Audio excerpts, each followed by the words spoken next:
Shalom, selamat pagi Jemaat Gereja Toraja Gunung Putri yang dikasihi Tuhan Yesus Kristus. Selamat berjumpa dalam Renungan Harian Toraja edisi Selasa 13 Juni 2023. Salam sejahtera bagi kita, damai dan sukacita oleh Roh Kudus, melimpah dalam hati dan kehidupan kita. Sebelum memulai aktivitas kita hari ini, kita akan membaca dan merenungkan firman Tuhan. Untuk itu, mari kita berdoa. Bapa, dalam nama Tuhan Yesus Kristus, Tuhan yang ajaib, Tuhan yang selalu ada, menyertai dan mengasihi kami, terima kasih untuk pagi ini. Di hari yang baru ini, kembali kami bangun. Itu semua karena kasih kemurahan Tuhan. Saat ini ya Bapa, kami mau membaca dan mendengarkan firman-Mu. Urapi kami ya Roh Kudus, agar kami mengerti dan taat melakukan firman-Mu. Dalam nama Tuhan Yesus, kami berdoa. Haleluya, amin. Firman Tuhan yang akan kita baca terambil dari Injil Markus pasal 7 ayat pertama sampai 22. Berbunyi demikian. Pada suatu kali, serombongan orang Farisi dan beberapa ahli Taurat dari Yerusalem datang menemui Yesus. Mereka melihat bahwa beberapa orang muridnya makan dengan tangan najis, yaitu dengan tangan yang tidak dibasuh. Sebab orang-orang Farisi seperti orang-orang Yahudi lainnya, mereka tidak makan kalau tidak melakukan pembasuhan tangan lebih dulu. Karena mereka berpegang pada adat istiadat nenek moyang mereka, dan kalau pulang dari pasar mereka juga tidak makan kalau tidak terlebih dahulu membersihkan dirinya. Banyak warisan lain lagi yang mereka pegang, umpamanya hal mencuci cawan, kendi, dan perkakas-perkakas tembaga. Karena itu orang Farisi dan ahli-ahli Taurat itu bertanya kepadanya, "Mengapa murid-muridmu tidak hidup menurut adat istiadat nenek moyang kita, tetapi makan dengan tangan najis?" Jawabnya kepada mereka, "Benarlah nubuat Yesaya tentang kamu, hai orang munafik. Sebab ada tertulis, bangsa ini memuliakan aku dengan bibirnya, padahal hatinya jauh daripadaku. Percuma mereka beribadah kepadaku, sedangkan ajaran yang mereka ajarkan ialah perintah manusia. Perintah Allah kamu abaikan untuk berpegang pada adat istiadat manusia." Yesus berkata kepada mereka, "Sungguh pandai kamu mengesampingkan perintah Allah, supaya kamu dapat memelihara adat istiadatmu sendiri. Karena Musa telah berkata, hormati ayahmu dan ibumu, dan siapa yang mengutuki ayahnya atau ibunya harus mati. Tetapi kamu berkata, kalau seorang berkata kepada bapanya atau ibunya, apa yang ada padaku yang dapat digunakan untuk pemeliharaanmu, sudah digunakan untuk kurban, yaitu persembahan kepada Allah, maka kamu tidak membiarkannya lagi berbuat sesuatu pun untuk bapanya atau ibunya. Dengan demikian firman Allah kamu nyatakan tidak berlaku demi adat istiadat yang kamu ikuti itu, dan banyak hal lain seperti yang kamu lakukan." Lalu Yesus memanggil lagi orang banyak dan berkata kepada mereka, "Kamu semua, dengarlah kepadaku dan camkanlah. Apapun dari luar yang masuk ke dalam seseorang tidak dapat menajiskannya, tetapi apa yang keluar dari seseorang, itulah yang menajiskannya. Barang siapa bertelinga untuk mendengar, hendaklah ia mendengar." Sesudah ia masuk ke sebuah rumah untuk menyingkir dari orang banyak, murid-muridnya bertanya kepadanya tentang arti perumpamaan itu. Maka jawabnya, "Apakah kamu juga tidak dapat memahaminya? Tidak tahukah kamu bahwa segala sesuatu dari luar yang masuk ke dalam seseorang tidak dapat menajiskannya, karena bukan masuk ke dalam hati, tetapi ke dalam perutnya, lalu dibuang di jamban? Dengan demikian ia menyatakan semua makanan halal. Katanya lagi, apa yang keluar dari seseorang, itulah yang menajiskannya. Sebab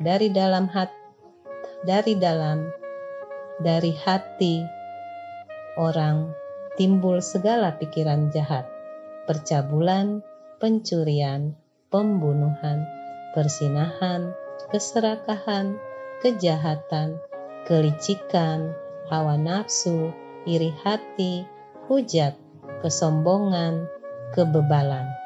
Amin. Pokok renungan pagi ini yaitu perintah Allah dan adat istiadat. Parintana puang matua na ada. Bagi orang Toraja, adat istiadat menjadi suatu nilai kekayaan tersendiri. Betapa tidak, adat istiadat itu menjadi penarik bagi wisatawan lokal maupun asing untuk berkunjung ke Toraja. Namun, masih banyak diskusi seputar hubungan Injil dan adat istiadat. Apalagi masih sering ada ungkapan dalam kegiatan adat podo ke dialuki dukai, yang artinya yang penting dilakukan, bahwa ibadah seakan-akan hanya pendukung saja, dan identitas acara, bahwa acara yang dilakukan adalah acara orang Kristen. Lalu bagaimana pandangan Tuhan Yesus tentang hal tersebut? Tuhan Yesus memberikan penjelasan kepada orang Farisi dan ahli Taurat yang menyalahkan Tuhan Yesus karena murid-muridnya makan dengan tidak membasuh tangan. Memang bagi orang Yahudi, sesuai adat istiadat mereka, seseorang harus membasuh tangan sebelum makan. Jika tidak, maka dianggap najis. Dalam keadaan itu, Tuhan Yesus menjelaskan bahwa adat istiadat itu baik, tetapi bukan dalam kemunafikan seperti yang dilakukan orang Farisi. Yesus menghendaki agar perintah Allah menjadi yang utama, walaupun adat istiadat itu tetap dihormati. Yang dimaksudkan bahwa nilai yang harus menggerakkan kita adalah perintah Allah, bukan karena adat istiadat yang hanya berisi kebiasaan yang dibuat oleh manusia. Demikian pula dalam kehidupan kita, khususnya sebagai orang Toraja, seringkali lebih menonjolkan perhatian kita pada adat istiadat. Urusan adat lebih mengikat dan menjadi keharusan untuk dilakukan, sementara perintah Allah seperti pelaksanaan ibadah pada acara rambu solo atau rambu tuka yang seharusnya menjadi inti kegiatan justru hanya sebagai pelengkap saja. Nilai-nilai adat penting, namun untuk melakukan nilai-nilai itu harus diterangi dan dilakukan menurut perintah Tuhan. Amin. Mari kita berdoa.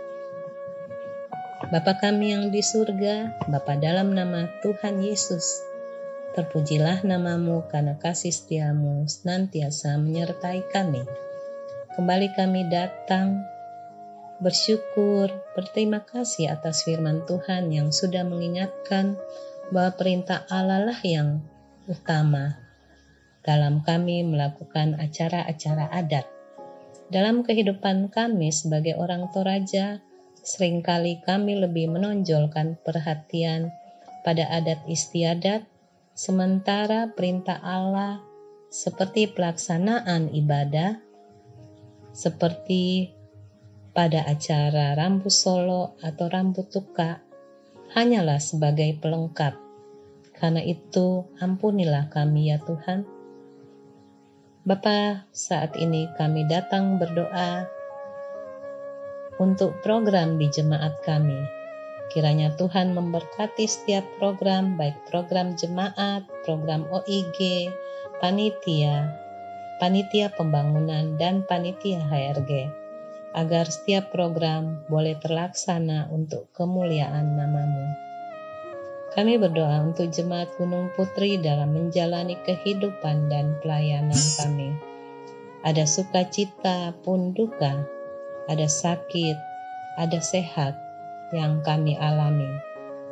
Karena itu, ya Bapa, secara khusus kami berdoa untuk Stefli Yongker Batong atau Kakak Angko.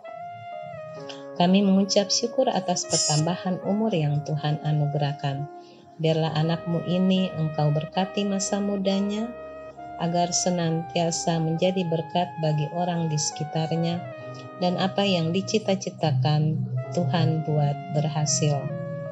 Demikian juga bagi saudara atau jemaat kami lainnya yang hari ini berulang tahun ataupun ulang tahun pernikahan, biarlah ada sukacita, ucapan syukur yang senantiasa dipanjatkan atas kebaikan Tuhan.